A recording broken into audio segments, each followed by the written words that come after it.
This segment is our high leg over defense on the single leg, and it is an alternative really to a crossface to breaking grip. And it's much preferable because it's going to get us into scoring points and being offensive off our single leg defense. But this is what we'd like you to go to each and every time you're trying to break a guy's grip on a single leg. A lot of high legging over, and he's got his head inside single here. Okay, I high leg over. Can you hang on there? No. It's almost impossible. Now, are your shoulders very flexible? Okay. A lot of times, the few guys that can, like if I wrestle somebody like the Steiners or Mark Perry. There's 4 components to making this high leg defense work. The first is elbow placement. You want to put your elbow right in his hip. So let's see where he places his elbow. Right in the hip. Second is you want to take with your free leg. You've got to create a hinge. You need to put your knee in his armpit and create a hinge. Third, look how he grabs right at the elbow, right on that ball socket joint. And the last is he keeps his back straight and he literally walks backwards and tries to fall into a half Nelson. Is they're telling me that they'd rather go to their back than give up the takedown, because that's what happens. If I got a flexible guy, I'll just reverse half him. Okay, and so what I'm doing there is I'm coming just like this, and if he's flexible, I'll come right in here with the reverse half. Thank you very much.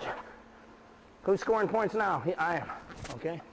Now, and I basically do the same thing when he's got the high crotch, is I can come right down to here.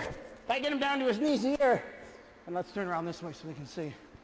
What I want to be able to do here is I've got him stay up. I'm going to come right here, underneath his elbow, and I'm going to lift up. Now, where I get this lift is as I lift, I'm going to come and take this arm here to block him from keep scooting this way. Because if I lift and he just starts scooting, he'll just turn into me that way. So I don't let him scoot. I block here. And when I lift, I'm pushing off this leg, and I high leg over. And that just takes his shoulder like that and wrenches it, doesn't it?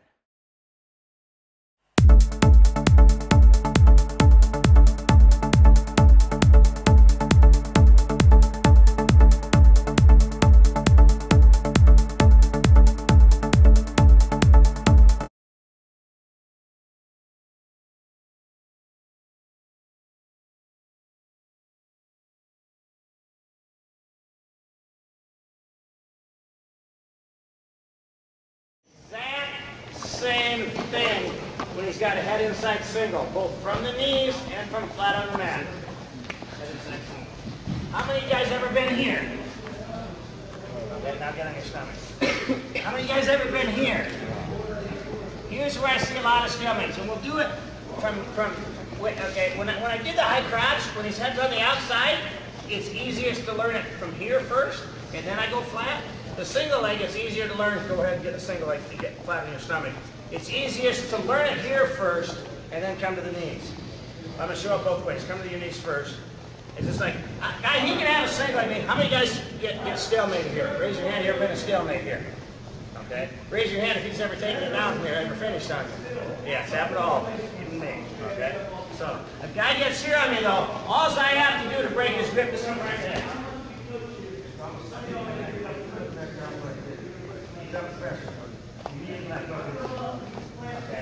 All I have to do is the same thing. His head is the inside. Okay, I'm going to block him right here. I am putting his body in a vise and stretching him out like that. Right here. Now, I'm not even going to grab his elbow this first time. Turn around this way so you can see. Okay. When I actually do it, I hook the elbow like this and pull. But this works even it's even easier to break his grip on a head inside single than it is outside.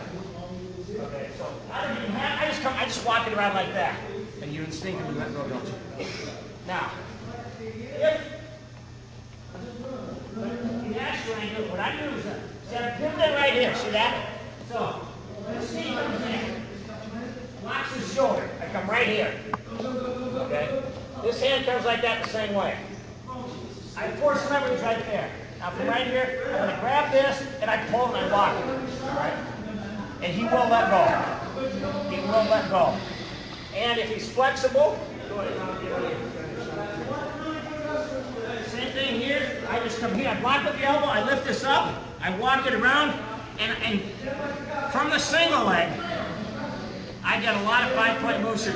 Even if he's not flexible, see what happens is when I pull to here, all I got to do, go ahead. When I pull this to here, right now I can immediately, I can hook it, I can come right there. What I do is, when I pull, go ahead, hang on. When I pull this far, I slide to here. I'll let go and slide to here, and now I yank it back, so now you can't get out. I torque in his body, and I'll take him right to his back. Now, would you rather get 5 points in a pin, or a stalemate here? 5 points in a pin? Yeah, that works better for me too. So, if the guy's here, get flat. And if you got flexible shoulders, all I do then, I can't break his grip here, you're still hanging on, aren't you? So this is why I think that his high leg over defense is so brilliant. You will get unbelievably flexible guys or unbelievably strong guys in a cross face. No matter how good your defense, it will not break the grip, and we all get brokenhearted when we see our wrestlers or when we're wrestling, and you are right at the brink of scoring and just can't get it done because you can't break the grip. So this is a great demonstration of why high leg over is superior to cross face. So I got him all the way there, and they still hang on. Guess what? The ref is now counting. You think they'd award a takedown in your fall here? Would they? He's still got his hands locked. I didn't break his grip, but I'm probably going to come close to pin him. I'm going to get 5. Okay, so that's what you do if a guy's real flexible.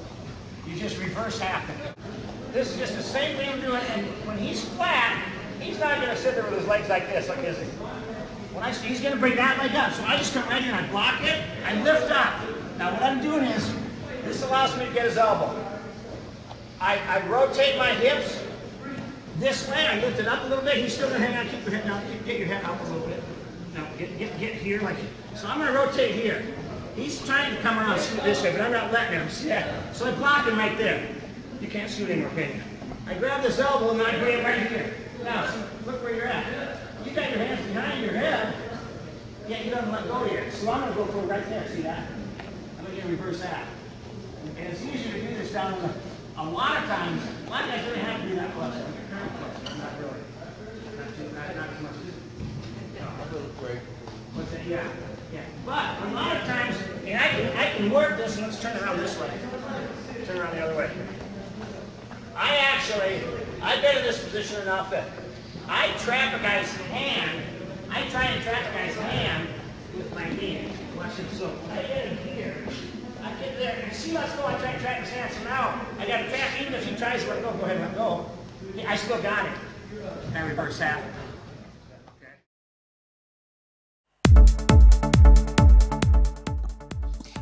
Just as with high crotch, your number 1 and 2 setups are going to be okie tip, high leg over, knock him down, and high leg over. And here you can see Randy Lewis, doing the okie tip, high leg over into a half Nelson, hopefully getting back points.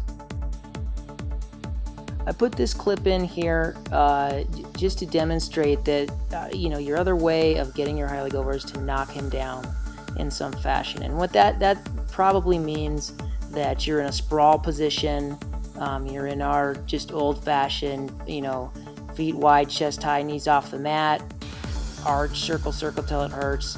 And instead of going to a cross face, which is far less effective than high leg over, get to the elbow, put your elbow in his hip, and execute your high leg over technique. And there's lots of ways to knock him down off a sprawl. I'm just showing this one, which is throwing the foot, but this is really not as preferable as okie tip, but it's your second option to get the high leg over defense, which is knocking your opponent down.